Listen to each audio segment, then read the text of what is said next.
short video. I might actually put some links in it. One of them is to Mike Martin's channel. So here we go. After the 2008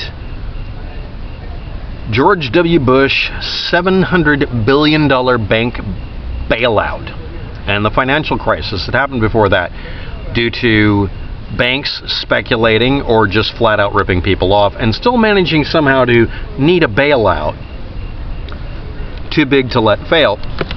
In 2008, October 3rd, that was when that was done. So in response to that, in 2010, July 21st, not Independence Day, the Dodd-Frank Wall Street Reform and Consumer Protection Act 12 U.S.C. 1851 Volcker Rule number 619 came into effect. Its purpose was to stop banks from doing speculative bank investments using our money in a way that didn't benefit us. The whole point of a savings and loan is that they reinvest into the people they give loans to and or speculate in such a way that we, the depositors, make money, not the banksters. So, yes, I will use that expression. At this point, it makes sense. So, what could possibly go wrong? Well, what this rule did, it was really simple, is it just said you're not allowed to do that because you caused a bank crisis, along with hundreds of other damn things they did.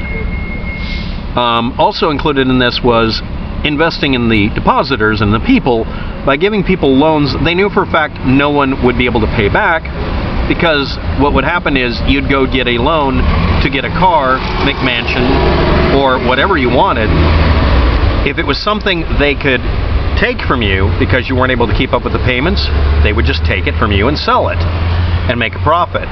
They knew for a fact people wouldn't be able to pay off the loans, so they deliberately gave loans to people who had no possibility of ever making that loan payback.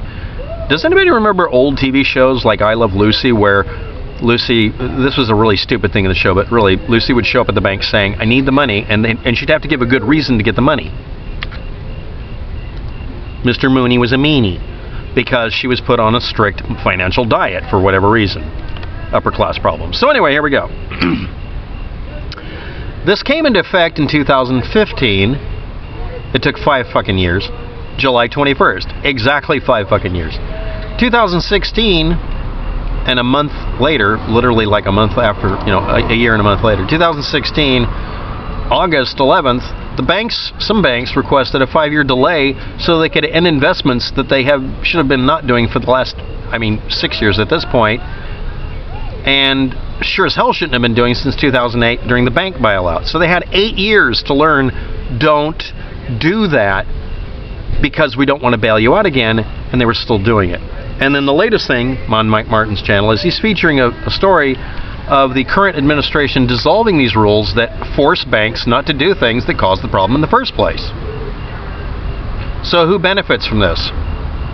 Obviously the banksters, because they can take the money you invested that should have been invested in really safe investments so you don't lose your hat, and invest it in things that, instead of giving you the money because they're using your money to do this, they keep the profits because they're bastards. So anyway, if anybody wants to look it up, I'm obviously wrong. It's not like I looked up both sides and said, screw it, I'm just going to link to Mike Martin's video. Of course that's what I fucking did. Or not. You get to decide. But what value does this have? Has it been twisted since then? Well, yeah, it has.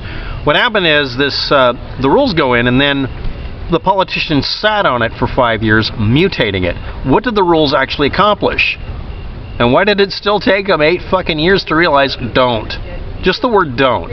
If you're bailed out by the U.S. government and you're a banking system, you should be told you're not allowed to do what you did before, and there isn't any discussion. Or they give the money back to us, the people, and your bank doesn't exist. That wasn't done. Thanks for watching. Have a good day. Good luck with that.